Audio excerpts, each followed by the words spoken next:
know when you're going live, Bag.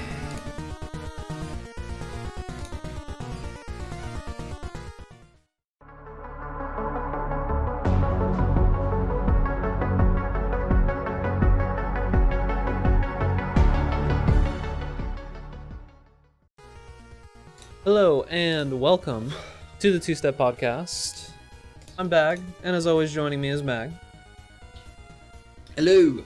And today is basically just going to be Mag talking a lot, I'm just going to be listening. So, Probably. yeah, the reason for that is that Mag went to ExileCon. It's going to be the majority of the stuff that we talk about today.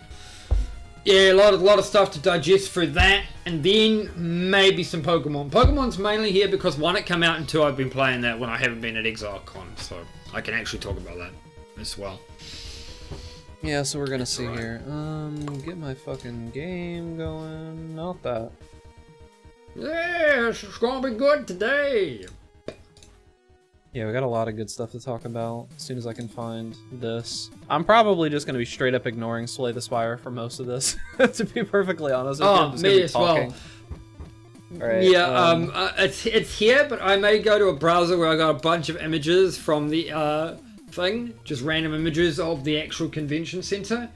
None of me at the convention center, because fuck that, right? I tried to do I was saying to Bag before stream, I tried to get 2 fucking selfies, right? Selfies with actual people there, right? And they never went well. The best time that I could have done it, funnily enough, was at the after party, where I didn't actually look like complete dog shit, apparently. Which is kind of funny. Yeah, just as a quick aside, Mag, I started Slay the Spire, right? And I started with the warrior, right? Guess what my first card was? Just one of the options was just get a rare card. Guess what it was? Fucking Barricade. The block is not removed at the start of your turn. That's a pretty good card. Anyways, so now topics. You just make a block build. Easy. Yeah. Topics are Path of Exile and Pokemon, as he said. But going a little bit more into them, we're going to be talking about ExileCon. Mag went. I did not, because it's like 3,000 miles away. 3.9 is Conquerors of the Atlas. Hey, that doesn't stop a lot of people. It's going to be new Endgame and a whole bunch of other stuff. 4.0, which is Path of Exile 2, Electric Boogaloo. Electric Boogaloo. And everything having to do with that. And then we'll talk some about Pokemon. But starting out... It's crap. Yeah. It's very spoiler very alert. Yeah. So, let's see here. So, starting out, ExileCon. So, Mag, how was ExileCon? Just going to give you a broad, open-ended question there. How was it? That was good. I'm just worried... Sorry, hang on. My notes are a little fucked. But it's fine. I don't actually care about the notes. It's fine. They're gonna look fucked on my side, but it's fine. Whatever. Technical difficulty strikes again. It was good. It was actually really, really good. I have the unique position, unlike the majority of the people who went to ExileCon, in that I actually live in the country that it's hosted in. Now, some of you might not realize how fucking, like, I think a lot of people in, like, America and Europe might take that for granted because conventions happen all the time in those two areas, like, in those continents, right? Like, there's BlizzCon, and then there's, like, the Penny Arcade Expo, and there's Comic-Con, and there's E3, and there's all that shit that happens in America, right? And so...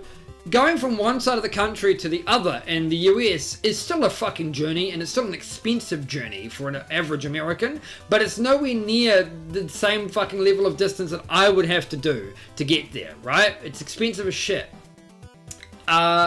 So when you have something like ExileCon, which is for a game that not only do you play, but tons of people play, evidently, as we discovered. Yeah. If you didn't know before, you know now. Just a couple people. One or two. Yeah, being able to just, having that be just like a 1 hour flight, it's literally just like 40 to 50 minute flight away from where I live. That's great. It's amazing.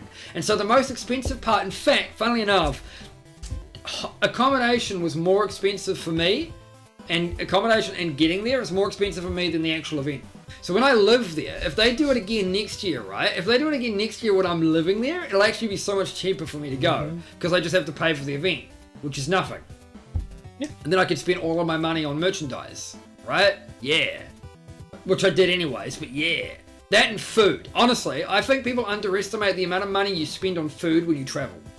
Because it's easy to spend a ton of money. Nobody buys shit, right? Like, unless you're in an accommodation where you have a fridge and you can go shopping and you're there for like 2 weeks and you just go shopping, which I didn't have that. I didn't have a fridge, right? So if I was going to go get food and drink, I had to go out and buy it. That's like fucking, oh, I'm going to go get a coffee because I'm thirsty. $5.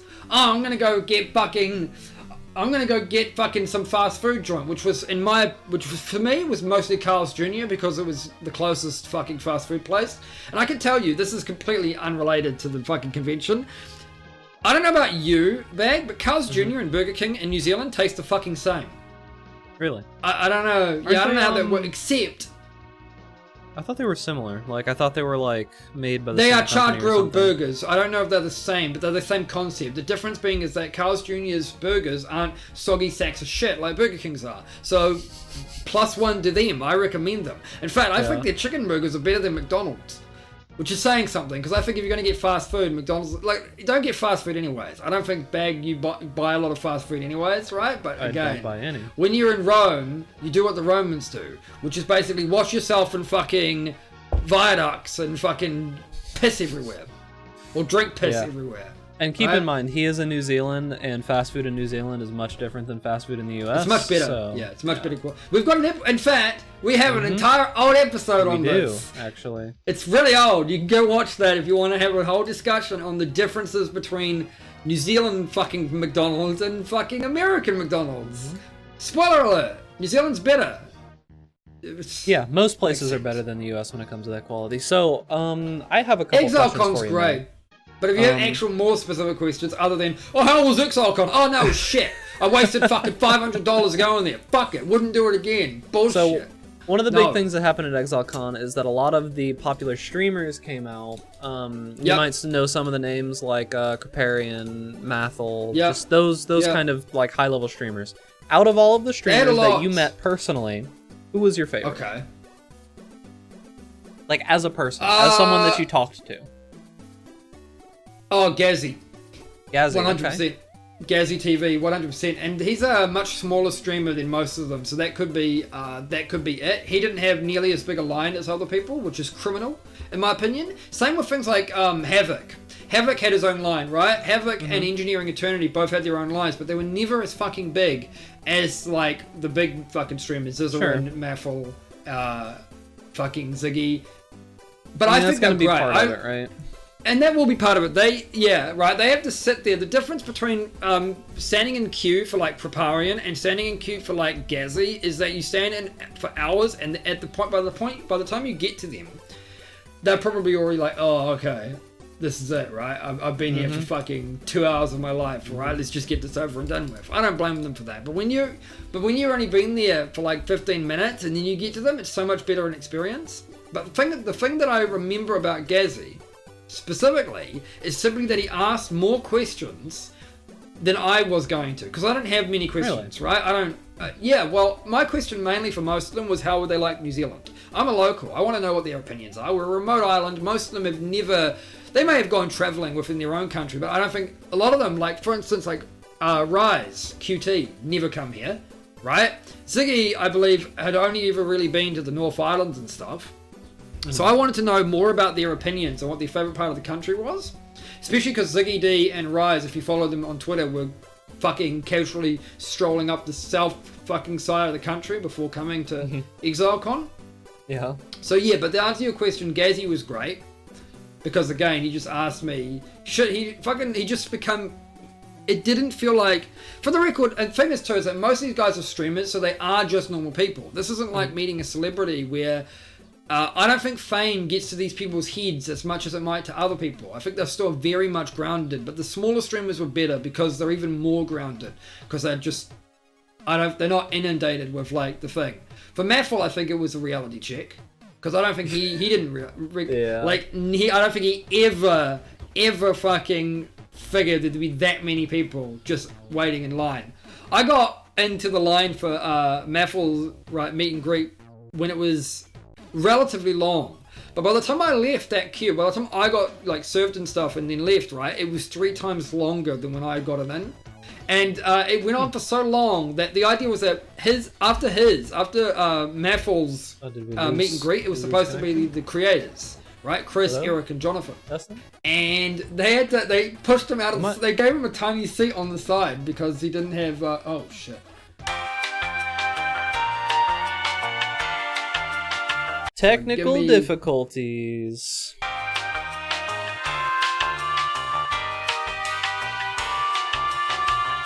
Okay, so I was saying that, yeah, Mathil I don't think expected to have that many people whatsoever, because when I got in line, it was a really relatively long line all the way up the fucking side of the wall, right? But when I left the line after I'd been done and stuff, there was 3 times as many people as it entered when I was there, right? That's how it ended, and then it got worse because right after Mathil's segment was fucking Chris Wilson and co. Right? Oh, yeah. And the line was just fucking... People Massive. I didn't even bother getting into that, because by the time that started, I was already near the end of Mathil's, right? If I had wanted to get into Chris's, I would have had to leave the Mathil fucking line to get into the Chris Wilson and Jonathan and Eric's line, right? And I'm yeah, I could. So I never got Chris's autograph.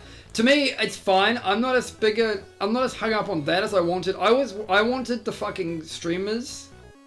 I wanted to meet them more because I consider them more personable and much more relatable than a fucking creator of a multi-fucking-million-dollar company. That's like, it's saying that. That's what I thought at the time. But Chris is super chill. Seriously. He's always seemed the type, like, he doesn't seem like what's the word that I'm looking for? He doesn't seem like the just faceless void that a lot of the, that a lot of those kind of directors and stuff are.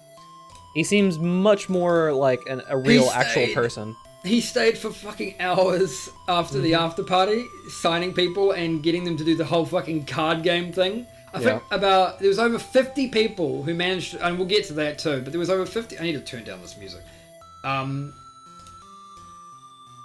There was over 50 people who managed to beat him in the card game at the end. We'll get on that, because I can actually probably just, I can pull those out, but I do have some pictures here, which I might pull up. I'm gonna pull up some groovy pictures. Give me a second. So on the floor as well. I can actually get one too. On the fucking floor, when you sign up to the registration, right? The registration booth. They give you a swag bag, you know, like all conventions do. Just a bag of loot. Just one of those like fucking fiber reusable bags with ExileCon written all over it. And in that bag was a t-shirt. In fact, I'm fucking wearing it. I'm wearing that t-shirt right now. And you got a cloth map, which I have a picture of as well. That's right at the top here. So you can get a cloth map of the Endgame of Raid Class. No, it's the Raid Class one. I didn't get that. I have no idea where people got the Atlas cloth map for. I think that's a completely separate thing, because some people were getting that signed. This picture is before I got it signed. I think that might have been the from one of the challenge leagues, or possibly from one of the big contributor packs. Yeah, I wasn't... originally I was going to get the front of my map signed, but realised that that's kind of hard because of the pens they were using. So, so for instance, I got the voice actress for Zana's signature, and I got Mathil's signature on the front of the cloth map, and then I realised I'm probably going to get the rest of them on the back. And that was much better. I don't have a picture of the autographs because I don't have anywhere big enough to do that. It's fucking cloth, right? It warps. If you need a fucking flat surface, and my desk is just full of shit right now. Oh god, that's a wrong image as well. What? The song. But yeah, so... the song, yeah. So the card game was interesting too, yeah. Everyone got a pack of cards, which is in the image here, right? You can see the box. And you would open it, you would be given a set amount of cards, just to start with, just random shit, right? Usually crap, right? You'd be given like a couple weapons, maybe a couple pieces of armor and some crafting stuff that represent all the currency and weapons and stuff in the game. And the way it worked is that all of the staff right, at GGG, they were only told about this card game 2 days before the event, and they were only given their t-shirts and all the cards and stuff in the morning, because I spoke to them about it. It was a fucking amazing way of approaching the developers. That's fucking interesting that they did that. Yeah, so I have a picture of the rules, but it's probably easier if I just read them out. So, walking around ExileCon are GGG staff members wearing monster t-shirts. Use the items you have been given in this card box to defeat them, and you will be rewarded with more items. To win against a monster, you need to show attack that is equal or better than the monster's defense, and defense that is equal or better than the monster's attack. You can actually, where's that image? That's the rules image, but the thing about this image specifically is that they had the t-shirts that would have their attack and they'd have their defense. Some of them would have like icons, like a fire icon and an ice icon, and you needed to have an item that matched those icons exactly. So if they had like frost attack, like in the picture here, they have like an ice symbol, and then just the number 2. What that means is you had to you would need defense that had at least one of the ice symbols and then 2 of anything else, right? So 3 icons total. And then this guy's defense was 1 physical, that's what the sword represents, 1 fire, and then 2 of anything else, right? 2 basically wild stuff, right? So you needed to have a weapon that had at least one of those 2 icons, both of those icons, at least one of both of those icons, and then 2 of anything else. And you would then get given, when you beat them, they would do 2 things. First, they would present you with 2 cards, and you got to choose one of them. So you weren't just completely screwed over in terms of RNG. You did actually get 2 pieces of loot you could choose. This fucking field plate yellow item was pretty much the best item I personally got, because I didn't go hard on it as some people do. Because one of the queues for one of the things you had to do was fucking always terrible, right? And you'd get given 2 cards. So there was lots of loot that were based on the loot in game, like lots of uniques. But I can tell you that the unique cards were better than the uniques in the game. Like Soul Taker was one of the best fucking cards you could get, period. Right? Mixed with Tomb Fist and Soul Taker with a combination that somebody used to beat Chris. Chris Wilson, the CEO of GGG, being the Shaper boss. Yeah. Guess who the Elder was? Who? Jonathan. Really interesting. Yeah, was the Elder above the Shaper, or no? The Elder was easier than the Shaper, I believe, right? In terms of thing. But the reality here is that they had different stats. So you might not necessarily have been able to use the same setup on both. The majority of people who beat Chris did so because they were in groups. Because solo self-found players get screwed once again, right? Fuck solo self-found players. That's how it goes. What you'll notice too, if you're looking here on this fucking Zoom, the Splendid Round Shield here has a fucking sticker. Actually, both my field plate and the Splendid Round Shield have stickers on them. And that's because you have crafting materials, which represent actual crafting, like the actual crafting stuff, right? So for instance, I had a Chaos Orb. I managed to get a Chaos Orb. And you would queue up in the crafting line, and you'd go, oh yeah, I'd like to use this Chaos Orb on this yellow item. And that would reforge the magical properties on the yellow item you had. So the yellow item has base properties. That's everything that's not in that checkered box that you can just barely make out. Those never change. But the things that are underneath that sticker, those are what I had originally, and those get replaced when I use the Chaos Orb. Likewise, in the Splendid Round Shield, I used an Alteration Orb on that. There were also other stuff like Transmutation Orbs. There was a guy who got Headhunter, by the way. Headhunter was an item, but I can tell you that it wasn't particularly useful outside of maps. Basically, it was the same concept as actual Headhunter. Not very good on bosses. Yeah. Right? Well, that's good at least. Well, there's the first turkey noise for today. Thank you, Star, for a resub. Yeah, the fucking Headhunter item was like something stupid, like the way it worked is that you would eventually get up to maps, or at least you would, because you could trade certain currency items for maps at the crafting store, right? And you go and do maps, and one map would be 3 encounters, and you had to be able to beat them one after the other, no breaks. And keeping in mind that when you beat somebody, the one thing I forgot to say is when you beat somebody, the durability, which is on the side of the card, that gets clipped. They clip one of those. They have their own rules on how they have their own rules on how they clip, but that's why you'll see like in this picture, actually not this picture, I don't have it here. There's one of my I have a few weapon cards that have been both clipped, so they're completely bricked. You can't use them anymore, right? And I would tell you that the mistake I made was trying to save durability when it's actually better to use the when it would have been better to use the durability because a non you would just gain more in the process.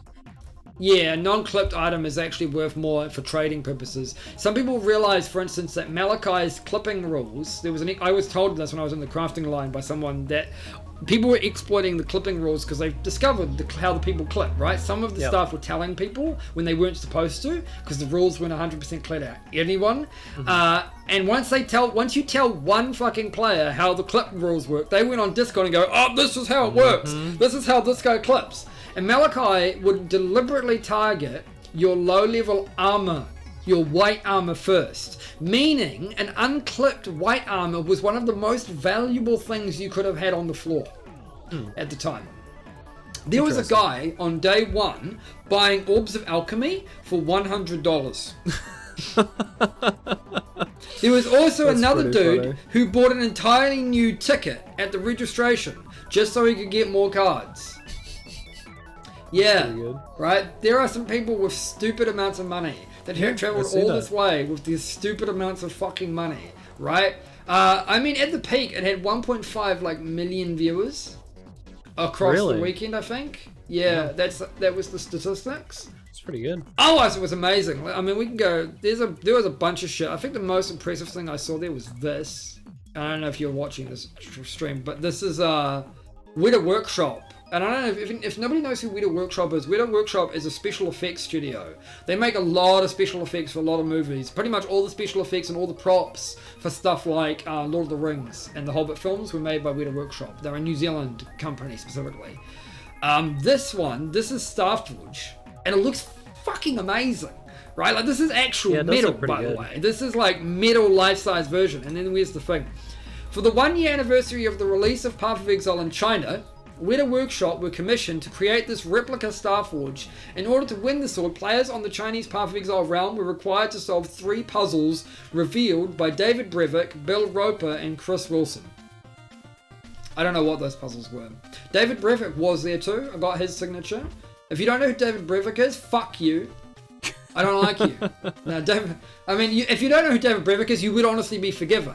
Right, because David Brevik hasn't done a hell of a lot, in my opinion, since Diablo 2, which is what he was mostly known for. Same with Eric and Max Schaefer. I think Eric and Max Schaefer nowadays are probably known more for like Torchlight and stuff. Yeah. Anything else? That's what they decided to do. However, Brevik did fucking Rebel Galaxy Outlaw. I know that, because he told me. I asked them what they were doing, right? I asked them to plug their shit, right? I wanted to know what they were doing. Oh yeah. So that's pretty cool. Yeah, that was pretty cool. But we might as well just get on to the actual topics here. Yeah, so you've got all your info out. I told you guys, Mag would probably talk for half the podcast. It's 30 minutes in. Yeah. Granted, I'd do that anyway. So let's move on a little bit. So as I said here, Mag talks for probably half the podcast, and I sit in my chair and nod my head as he reminisces. That happens, you know. Not lying to you when I put these topics on here. It happens. Oh man, like my most memorable experiences of the whole thing was because you were asking me who was the best streamers, and I still think for me, my money personally, I think all the streamers are great, and I think they all get to I think they all deserve respect for showing up and meeting fans, right? But of the 3 that I really appreciated was Gazzy, and his meet and greet was amazing. Zizarin was amazing, because he just went and hung out with people, right? He just went and got drunk with people and shit like that, right? That sounds like great. And Ziggy... Yeah, and Ziggy D was amazing. Ziggy D was allocated an hour and a half to do the meet and greet, as all of them were, but there were so many people that wanted to fucking get his signature and meet him that he stayed for over 2 fucking hours at a little table just standing there off the side while everyone was fucking queuing up. And the only reason he stopped was because he had to do the commentary for the race finale. That's it. I think he would have just stayed there until they kicked him out. Yeah, probably. Much like Chris did at the after party. So I thought that was really cool. Really, really good.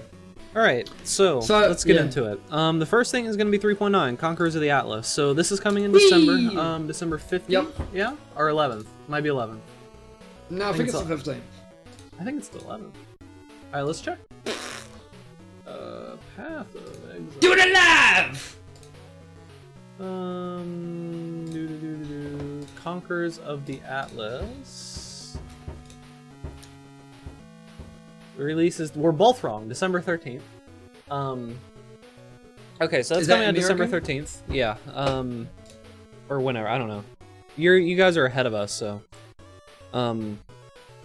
So December 13th, so a little bit under a month, and supposedly we are getting the new player character models at this point during 3.9. I don't know. Supposedly. I'm not sure.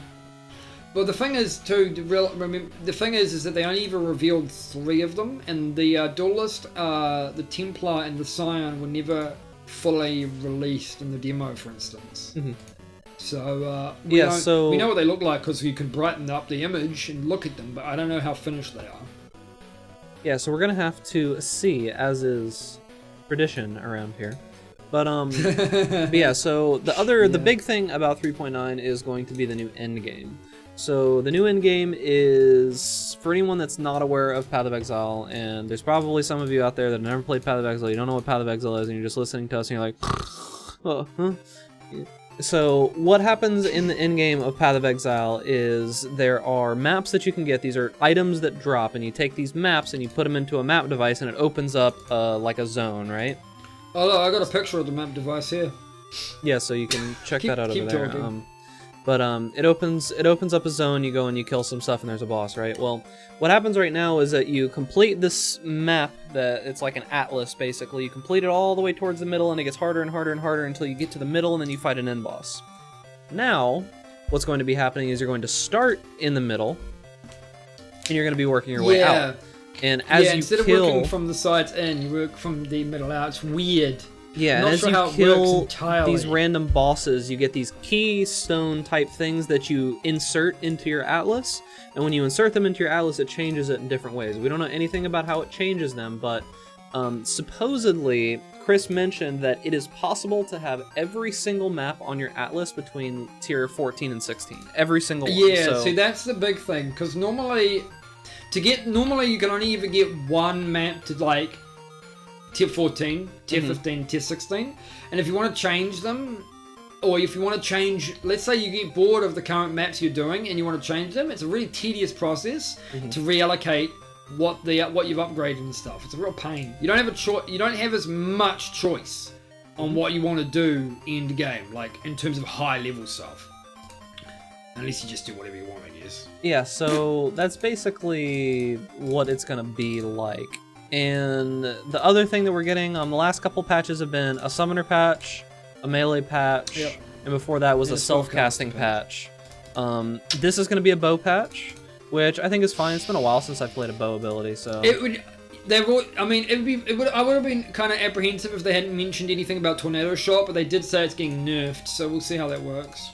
Yeah, I think they said that they're adding in the new some of the new like things for bows, right? Where you can make everything a barrage and you can make everything. They said they're adding that in, right? Yeah, everything a barrage actually sounds fucking cool. Like burning arrow barrage, man. I could do that. Yeah, it should be interesting because barrage was by far the best single target. Yeah. And it still is. But if you're, but I mean, it can be boring as fuck, right? Yeah, just play barrage. It is very boring. It's just like terrible. But if you could make everything barrage, I'm more for that. Yeah, it might be cool. But yeah. So. But they need to know the biggest problem I have with bow skills, though. I've always said, right, it's not with bow skills. It's with the fact that they're projectiles, and projectiles can off-screen. If there was no off-screening for both player and fucking enemy, I think the game would.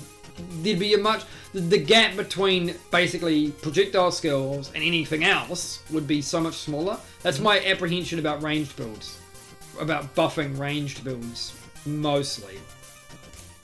Let's see. Okay, so that's most of what we know about 3.9. There is a league called Metamorph that's happening. Supposedly, supposedly you're going to be able to put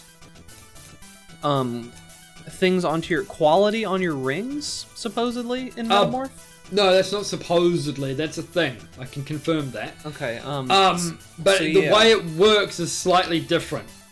So, again, if you haven't played Path of Exile before, armor and weapons have a quality stat, right? There are currency items or crafting items that you use on your weapons, for instance, that give them quality. By default, that goes up to 20% and is effectively just a flat increase in the physical damage of that item. Or in the case of armor, it's whatever the base armor defense stat is on that, whether it be armor, evasion, or energy shield, right? All of those get increased when you use quality. With rings don't have any base kind of defensive or offensive stat that you buff with a quality item, right? They don't have any of that. However, they will be getting, I think they're called Catalyst or some shit, right? And Metamorph, where you can add quality to a ring, and what it does is it's a quality for a specific stat on that ring. So for instance, you can quality the ring so that it gives your resistance stats an extra 20%. For instance, it could be like 20% resistance quality on the ring, right? And the way that works is that if you have resistance on that ring, like fire resistance, that will be increased by the quality. But if you don't have the resistance on your ring, then it does nothing, right? Okay. So, yeah, and it should be noted that like any quality in Path of Exile, it is much easier to reach 20% quality with a white item. But you have less fucking control over what the item would be if it's like fucking a white item. For instance, there's supposed to be a way where the idea is that when you quality something with a specific stat, like resistance quality or life quality, for instance, you are more likely to get that fucking affix, that modifier, when you use an exalted orb, for instance, right? So that's kind of interesting. It means that it's still weighted, so you're still probably never going to get the fucking affix you want anyways, but you're more likely to get the affix of the quality that is on the ring. But of course, it's much harder to get 20% quality if it's yellow, for instance. And when you craft the related fucking quality stat, you lose quality. So getting it back up to 20% is the cost. Yeah, there's this weird... It's supposed to invoke this whole thing where it's easier to get quality on a white item than a yellow item, but on a yellow item you're more likely to get the stat you actually want. So do you want to use more currency with less variability, or do you want to use less currency with more variability? Well, it at least gives you some kind of choice, which is cool. Chris did say that this is probably his favorite league that they've done in a while. Well, yeah, but that's not a... I mean, he says that about like every second league, which is a good. I don't have a problem with that, right? But it's a pointless moniker. This is my best league since the league that we made before the last one. All right. Thanks, Steve. I mean, what was your favorite? I mean, that's a question. What was your favorite league? What was my favorite league? Yeah. It's kind of hard because I feel like the conceptually favorite leagues that I've had don't match up with the leagues that I played the most. So yeah, no, I feel like... yeah. So that's because the league mechanics can be great, but the skill gem or the balance, right, might not be great, and you're just not interested in playing. Yeah, so honestly, one of my favorite leagues was actually Synthesis is really up there for me. Just because I played into it later once they fixed it, and it was really good once it was fixed. I played it on launch, it was ass. It's like how I played Legion the most, but I wouldn't call Legion my favorite league. Legion's actually up there for me just because of the availability of loot, but I would have to say... it's basically just a better bit. It's better Breach. But let's see Breach here. was the first. Out of all of the leagues, I mean... If we're even going back in time, like, overall, probably the best league that I've ever played, conceptually... Yeah, it's from the actual league mechanics. It's honestly between Synthesis after it was fixed, because Synthesis before it was fixed was horrible. Yeah, that's why I didn't play Synthesis post-fix, and probably... I actually really liked Abyss. Abyss was really fun. Alright, so my favourite league was Torment when they added the worst mechanic in the game. No, not really. God. Dude, you liked playing fucking Catch a Ghost? Soul Suckers? Ghost Suckers, basically? Is Fucking Loot Goblins? Yeah. Worst Loot Goblin game? I don't know why they didn't do anything with that. The only thing good about that whole league, right, when they added Tormented Spirits, was that one fucking build where you would fucking suck them all in all the time. Like, you'd suck in all the enemies in the fucking map by just not killing them, and then you would use one skill and kill them all. Yep. Once they'd all been fucking, like, touched. That's how it goes. Once they'd all been violated by the spirit. And then they nerfed that to shit because it lagged the servers out too much. Oh. It destroyed performance. Conceptually, I really liked Breach when it came out. Breach was a really big turning point for the game because prior to Breach, we mostly got really simple league mechanics like Torment and Anarchy, for instance, which added the Rogue Exiles, and things like Strongbox Leagues. Strongbox League, whatever it was called, feels so novel now. You know, the idea that we just get a new chest and we open it and mob spawn and you're like, oh yeah. That's cool. Yeah, that was honestly fucking great, except laggy. Other than the lag and the crashes that you got during the league, it was a really interesting concept. And then Talisman comes along, and regardless of what you think about Talisman conceptually, it was really advanced for Path of Exile at the time. Yeah, Talisman. I forgot that Talisman even existed. Talisman was honestly pretty cool. But I like the idea, but it was way too too much micromanagement. It's why people didn't like that was always the issue with it. I liked. I liked Legacy League. Mechanically, I think Legacy League was one of my favorites because I liked going back to all that, but micromanagement was terrible in it. My favorite league, I actually really liked Harbinger, personally, once they had buffed the drops. I really liked Harbinger. I played a lot of Harbinger. That was one of my most played leagues. Yeah, and Harbinger was best for two reasons. First, I really liked Harbingers, and second, it had the single most broken skill that I've ever played in the game entirely. Dark Pact, right? And it's never going to come back. Yep. There's nothing that's going to be as strong as that. I highly doubt that anything will ever be even close. I don't know. Well, the thing is okay. There will be skills that are strong, you know, like power-wise as Dark Pact, but the qualifier that you and I usually use when we say, why is Dark Pact so strong? Dark Pact was really good, and and I think I could say this at least. You and I both generally agree that Dark Pact was the best skill the game ever had for three biggest main reasons. One, it was really, really powerful, right? Two, it was really powerful with zero investment. Yep. And three, it was tanky as fuck. Yep. Even though you killed yourself using it. That was the kicker, honestly, for me. It was the fact of how tanky you could be. Because the way that Dark Pact scaled... 6% of your life, Yeah, it scaled off of the amount of life that you had, which... You don't make those kind of abilities. Like, you just don't do that. Yeah, well, I mean, you do. They're fine. Things like Righteous Fire, for instance, has enough of a downside that it's fine. But in saying that, they are... No, Righteous Fire is still, was still fine for that, I think. But, yeah, Dark Pact was a skill that it had a half-second cast time. So that makes it one of the fastest spells to cast in the game, by default. But every time you cast it, it would do a flat amount of chaos damage, which is a source of damage that's very difficult. Most mobs have no resistance to it, right? Yep. So it did two things primarily. One, it had a really high base damage by default, right? Just if you don't factor in the health scaling, it does really, really good damage by default. And it's got a very low cast speed, so that's really good. But the big thing that made it stupid was that every time you cast it, it would sacrifice 6% of your maximum life, right? And deal that as chaos damage. And it would change. Which is broken as fuck, by the way. Yeah, it's broken as fuck, right? The downside of it is that you had to be able to heal that much health. You had to be able to heal 6% of your life back every time you hit. And it was really easy to get like 3 to 4 casts per second. So you're losing like 24% of your life a second. So you think, well, how the fuck do you do that? That's obviously a major downside. And you're right, but at the time, the reason why Dark Pact was so broken at the time is that they had a skill called Val Pact, which made Leech instant. So you didn't... and Berserker. It was basically, Dark Pact was overpowered because of a combination, of a few things. And it will never be as powerful as it was back then because they nerfed everything that made it good. And they've never... If Dark Pact's chaos damage that it does to you, like the health damage, was mitigatable by chaos resistance, I actually think it would probably be doable. But it's not. You can't reduce the damage. of Dark Pack. It's still good with Poet's Pen, by the way.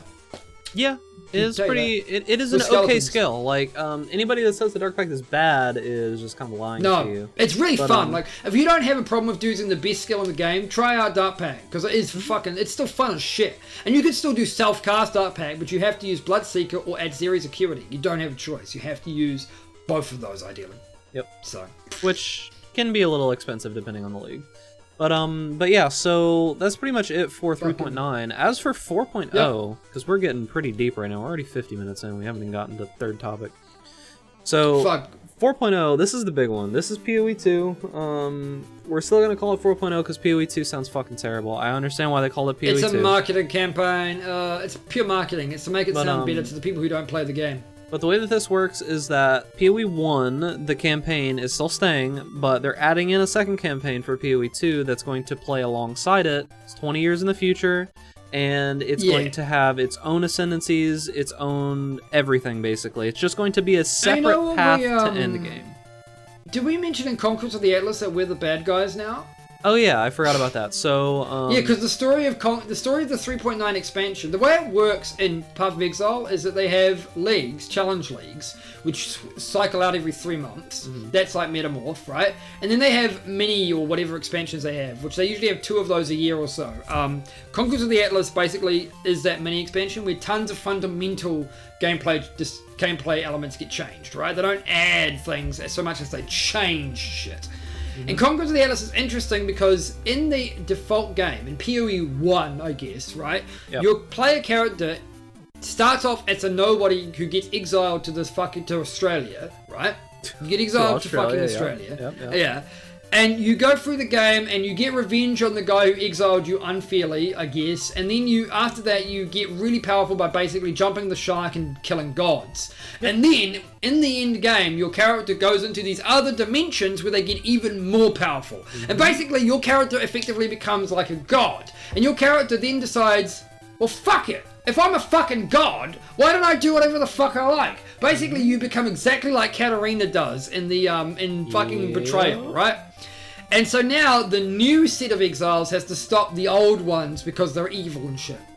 That's the Conqueror story. But anyway, whereas PoE 2's storyline, we don't know much about it other than that it's set 20 years after the defeat of Katava. And the map stuff is still an important thing, but I'm not sure how it plays into it. Yeah, we don't know almost anything about the actual story besides Act 1.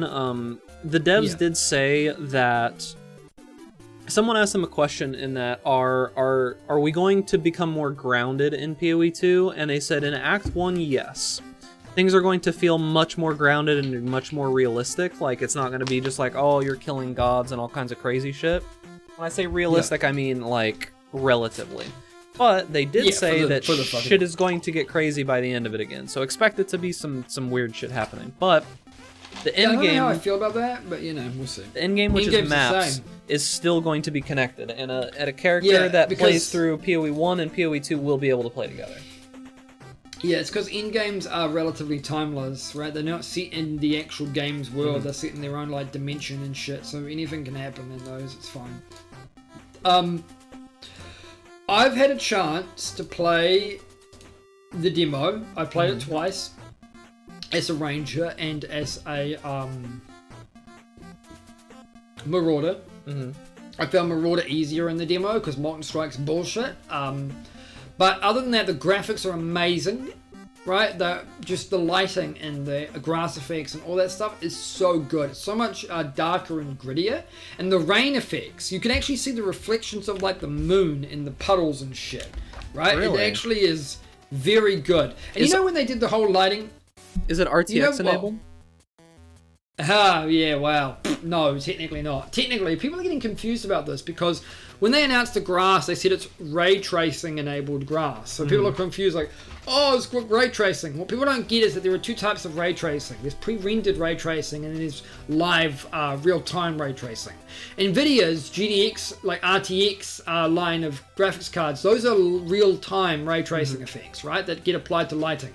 The grass effects in Path of Exile 2 or Path of Exile 4.0, they are pre-rendered ray tracing, which is much harder to emulate when it's on a moving target because the lighting it's all lighting based, and if the lighting changes too much, it doesn't work properly. But grass doesn't move that fucking much from left to right for it to actually matter, and it looks great. The fire effects. You remember when they first changed the fire effects for the lighting, when they did that lighting overhaul? Yeah, it looks even better now. That's fucking good. It's crazy. Molten Strike looks fucking lit. Literally. Literally. Like holy god, it's awesome. It really is. People give PoE a lot of shit for their for looking old graphics and stuff like that, but honestly, in recent times, I still think it ages well. Yeah. I think it looks fine. Like, I don't think it looks bad by any other than means. I think the character models are the worst. Honestly, they're the weakest part. I mean, like, especially like Big Neck Giraffe McGee, right? Yeah. The Templar, who they are trying. Because I remember watching the keynote with Jonathan, and he puts up a slide, and it's just got a bunch of Templar memes, and he's like, I've been trying to kill these memes for fucking years. And he's like, hopefully, finally I have with the new like rework and stuff. I'm like, nah, man, we're just gonna have new memes. Yep. It's how the internet works, baby. And but otherwise, yeah, I could say the bosses are much harder. Now, I don't think the bosses will be as hard as they are when it comes out. I think they were deliberately made hard so that they can fit it in a 45-minute allotment and people don't go through it. I think that's really what they quickly. said too, right? That they're just making it extra hard just for the demo, to do it or whatever, yeah. And for the streamers. But mechanically, even if they nerf the health, they will be mechanically more difficult. Biggest difference I've seen to people is that the Devourer boss, for instance, the Devourer boss has a mechanic where he goes into the ground, he like burrows into the ground, and then a big red circle appears, and he smashes up where that red circle is. So you got to avoid the red circle. And then after he does that, he will charge up this big fucking spew, like bile attack, which he spews at you, and it fucking chunks you, right? If you get hit by that. Yeah, I saw some people. The thing getting, is one that shot. yeah, I got one shot on my Ranger. Because the thing is that in the current version of Path of Exile, boss mechanics, when a boss is using a ranged ability on you, right? They are targeting where you were standing. And so all you need to do is just keep moving and never move back to where you were when they started the attack. And then you won't get hit, right? As long as you move away from where you were fast enough, you avoid most of the damage, right? From a ranged attack. In Path of Exile 2, a lot of the bosses track you, right? And this means that you have to dodge their attack at the very last minute, right? It's much harder. Or specifically, with the Devourer fight, which a lot of people weren't getting, is that you can line of sight. He's massive, he's supposed to be huge, and his fucking tail wraps around under the ground and stuff, and there's parts of it where you can hide behind his own tail and he'll hit it. He doesn't do any damage to himself, but you won't get hit by the big fucking charge up blast. Because if you get hit by the charge blast, it dots as well, and the dot usually kills you, not the actual blast. The blast gets you low enough, and the dot fucking murders the shit out of you. And then you have the Rust King, and if he hits you with his bleed, you just go watch Mathil's playthrough where he gets fucked by that. I was watching Mathil actually live. It just happened to be the one spot that I watched live, and he was getting destroyed by the Rust King. It was actually I wish they hilarious. had given him a fucking mouse, a proper mouse, because that did was they a not? really entertaining. No, they gave him a touchpad. It was just laptop touchpad, and he had to struggle with that. Wait, he was playing with a touchpad? What the? Seriously? Yeah, they didn't. Yeah, no, all of them did. Crypt did as well, right? But That's I really bad. like Mathil's playthrough. His 30-minute demo. I wish they gave him a little bit more time because it's super entertaining, worth watching. But yes, really it's bad. much harder. Yeah, I don't know why they did that. Why they didn't just get a USB shitty mouse and plug it in? It's a fucking gaming. Yeah, like a $5 mouse from the fucking store is. I could have walked down the fucking fight. You know, I should have done that. Yeah. Walk down the street, buy a $5 mouse to just hand it to the fucking people on the couch. Here you go, Mathil. Dude, that would Now have been can good. we get a real playthrough? They would have taken it. Yeah. Well, that's the thing too, is that I think he would have got a lot farther if he wasn't struggling with the controls for fucking half of it. The skill gem setup is probably the biggest thing, and that's the thing that they won't be releasing before 2.0 or 4.0. Yeah, it should it's definitely good. be interesting. It's very good. I like that system. It felt too. good. So I have a question on that, actually. How does it work? Like, How do you Interesting. That's a good question. How do you make a 5-link or a 6-link, right? Like, do you use Orbs of Fusing on the slots in your character, or...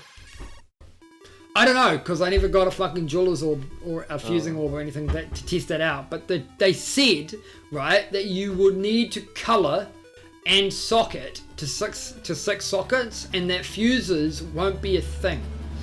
Oh. So what that really means, and for the record, before people get their hopes up, that doesn't mean that fucking it's going to be easier to get a 6-link, because they'll just make it, they'll balance Jeweler Orbs, right? So that they're as hard, it'll be basically as hard to get a 6-socket as it is to get a 6-link currently. That's how I imagine it. And fuses will be eventually, they said something like fuses might be traded up to Jewelers, right?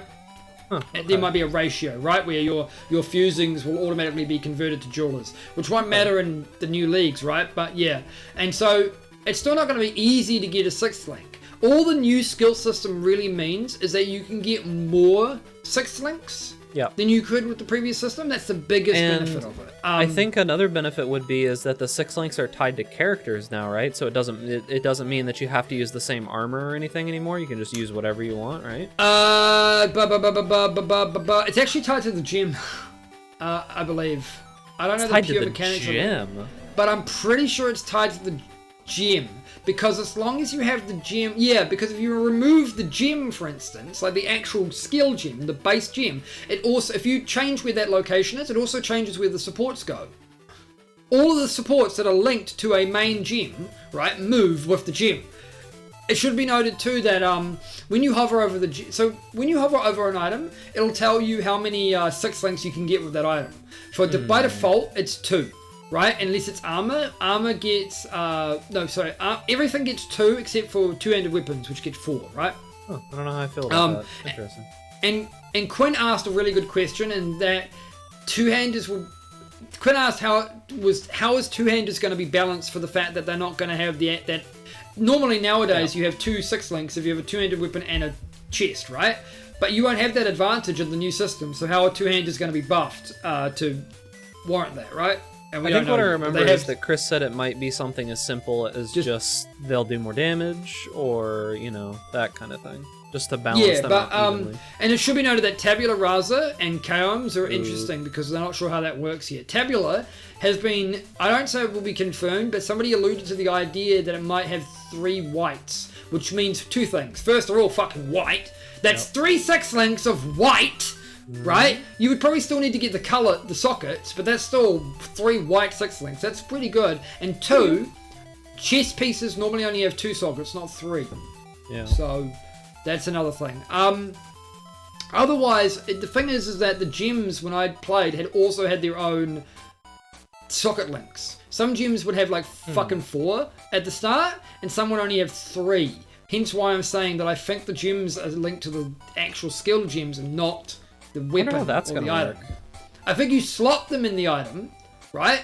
So you only have as many sockets as an item gives you total, right? But you are, so I think the idea is that you only have access to as many 6-links as you have items that give you sockets. But you can only get a certain amount of actual links dependent on the gem itself. I don't know, because I didn't have any of that currency to try it out with. What I thought would be cool if they would have done would have been where the 6-links are like tied to the character, where you can kind of just slot in whatever you want and slot around your gear, because that would be cool instead of having to have like this 6-link attached to this piece of gear that you might never get to use. The reason I think that's not the reason I can tell you that's not a case is because when you swap weapons and you have gems slotted in that weapons, you still lose the access to the gems. So but we probably should fucking get to the next major topic that I really want to talk about too. That's not on this list. What's that? Mobile. Oh, yeah. Well, it's just kind of an afterthought, I think, at this point. PoE Mobile, what did you feel? You played it, right?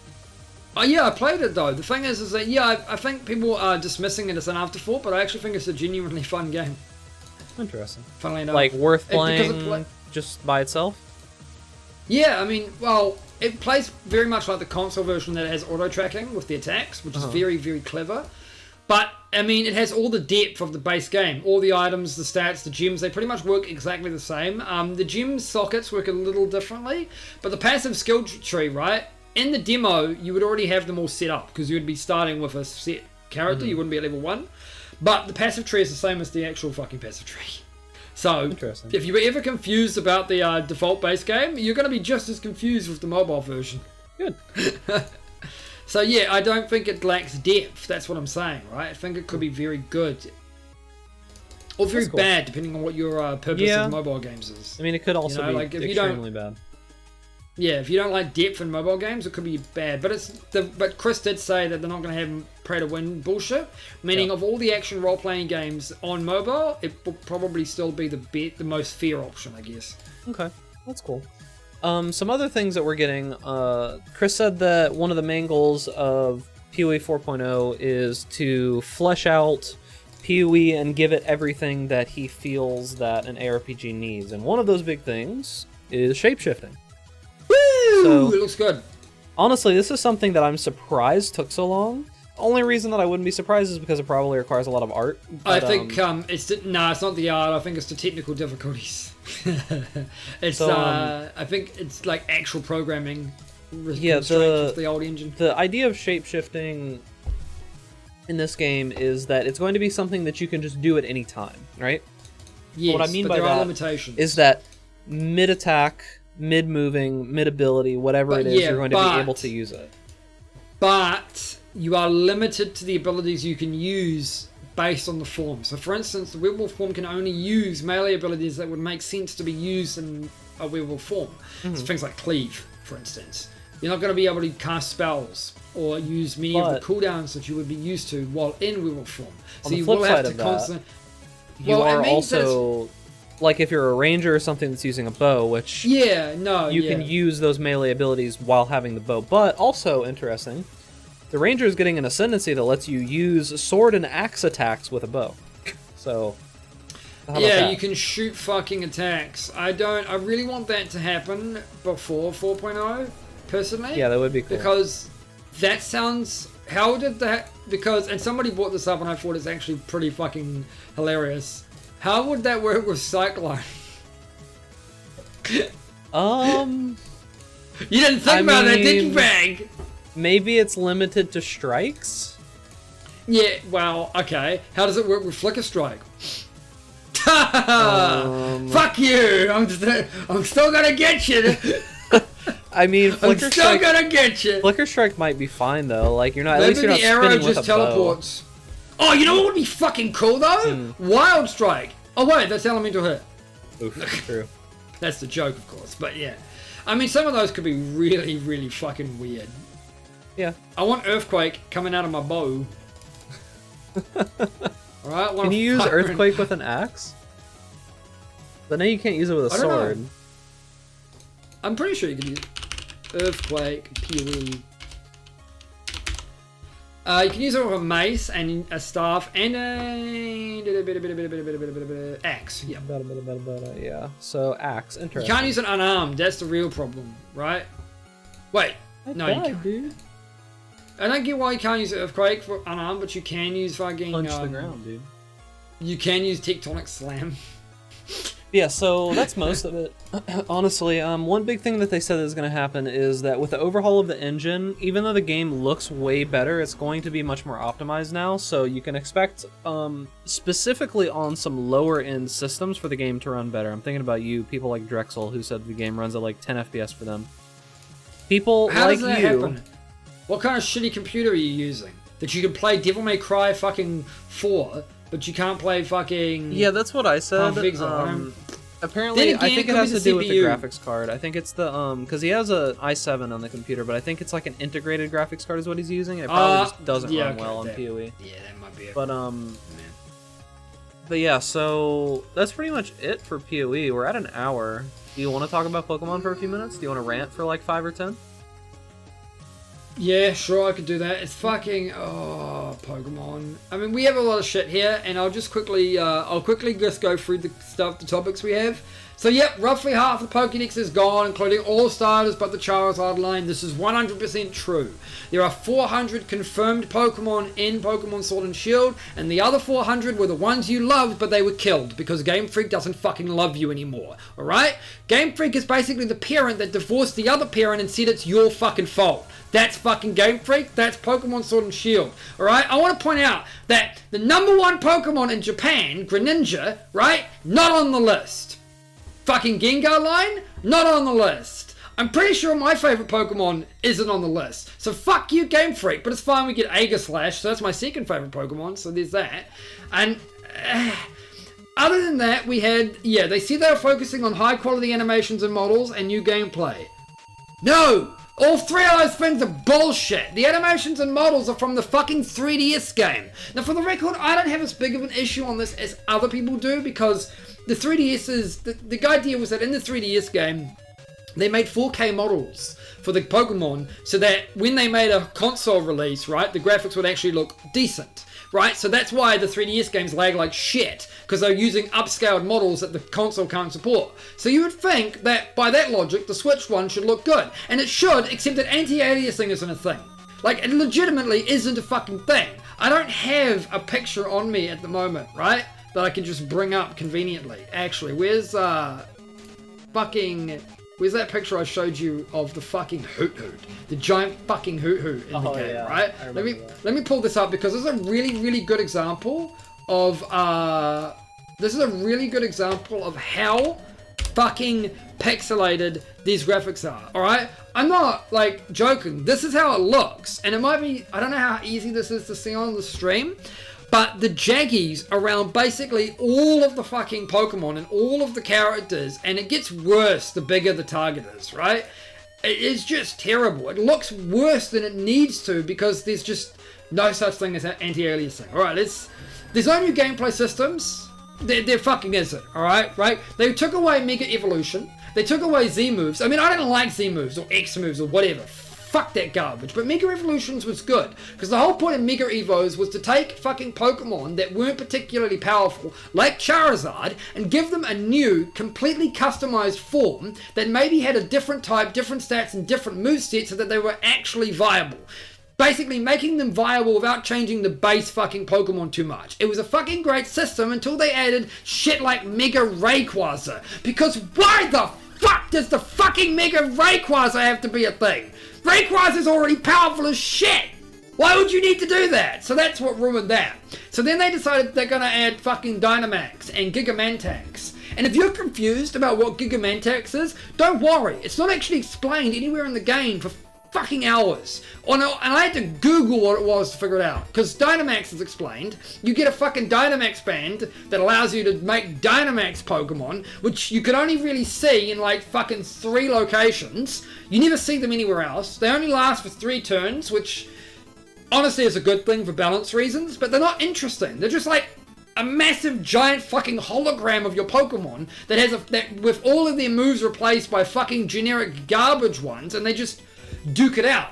And the reality is that if somebody summons a Dynamax Pokemon, right, you're kind of obliged to now use your Dynamax Pokemon, because if you don't, you get fucked. And the only difference between that and Gigamantax is that Gigamantax is basically Mega Evolutions. Only a few Pokemon have them, they get different fucking moves, and they look different. And you're like, and I'm left here going, okay, but why did you get rid of Mega Evolutions? The only fucking good thing that's changed is that I no longer need a specific item to fucking Mega Evolve, I just need a fucking specific Pokemon. But, I mean, it's basically Mega Evolutions in another name. Continuing on, yeah, it's... The reality for me, right, and I told Bag this, is that after playing fucking Pokemon Sword and Shield for about fucking a dozen hours or so, right, I've come to the conclusion that it's not a bad game, it's just fucking mediocre as shit. I mean, it doesn't offer anything particularly new or innovative over, let's say, Sun and Moon, or Ultra Sun and Moon, or even fucking Black and White, or X and Y. None of the past 3 generations have been moderately innovative at all. So if you're just looking for a buy the books fucking Pokemon game, then I guess you can pay 50% more money and go and get that. That's fine. You can be happy with that. I, on the other hand, am not fucking accepting a multi-billion-dollar fucking franchise giving me the same regurgitated bullshit that I've experienced for the last 20 years of my fucking miserable existence. I will be making a fucking fully fledged video on this on my fucking YouTube channel. You can see it there, but it's pretty much just me ragging on the game for like 5 to 10 minutes because I fucking hate this, and basically my childhood being ripped apart in front of my eyes. Alright, boys. Any comments back? No, you did all of it. I was kind of just leaning back in my chair with my eyes closed, just smiling and listening. That's pretty much what I was doing that time. So, ASMR renting. So that's gonna be it, boys. A little bit shorter than the last podcast, which both of them are coming. Which is one of them is out. The other one is I will get is uploaded. I might have actually processed by now. Yeah, it should be processed soon. Sorry that took a little bit. I fixed the problem, hopefully. The episode 8 gave me more headache than pretty much any other episode has, because there was a whole section, and you'll see this. There's a whole section that I had to cut the video out because it was quite literally crashing my external hard drive when I tried loading it into Premiere. Do we know what section that is? Because I'd like to see that. Not on stream, but maybe post. It's like 1 hour and 9 minutes in until like 1 hour and like 12 or 13 minutes. It's like that section. Those few minutes. Episode 9. It's in episode 8. Well, episode 9 I can tell. Yeah, that's episode 8. Episode 9 will be on in about like an hour or so after the fucking stream because it's processed and I'll just do all that stuff, right? But that's fine. I mean, if you're here listening to this, you don't need to know anything. If you're listening to this on fucking YouTube, episode 9's already out. Yeah. If you're hearing this on YouTube, episode 9's already out. But yeah, so I got that fixed. It took me like 5 hours of troubleshooting, but yeah, that's gonna be it. So as always, you can find all of our social media stuff down below in the video if you're looking on YouTube, and you can find it in the bio of the SoundCloud or the Spotify for anyone who actually uses those things. If not, join our Discords. There's links to all of that below. It's the main way that you can get a hold of me. The main way that you can get a hold of Mag is each of our respective Discords. And other than that, thanks for watching, listening, whatever the hell you're doing, and we'll see you guys next time.